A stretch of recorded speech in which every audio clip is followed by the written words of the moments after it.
Шауышқан мен көкек. Ертеде шауышқан мен көкек бір орманда мекендепті. Олар ұялары болмай, ағаштың бұтақтарын паналап күнелтіпті. Көкек күнде ерте тұрып, алып, «Оя керек, деп көршілерінің мазасын кетіреді. Бір күні шауышқан көршісіне «Екеуміз бірігіп, оя істейік.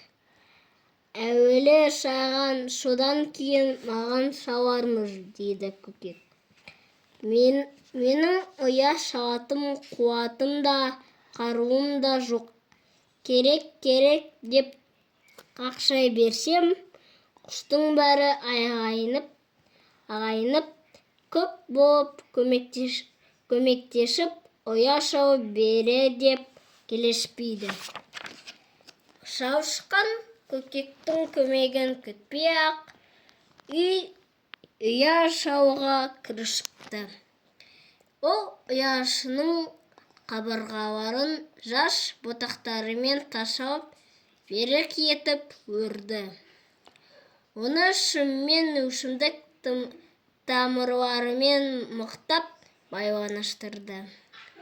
Іші-тысын жас балшықтармен сылады. Кішкене бұтақтардан құрастырып, шағын қақпалы есік жасады. Ұяның астына мамықтан түседі. Ал көкектің «Керек» деп қақшай дауысы қарлығып, тілі шақау болды. Ол кейінгі жылдарда «керек» дегендегі ырды айта алмай, «керек» деудің орнына «керек» дейді. Сондықтан жұрт оны кекетіп, «көкек» деп айтатын болды.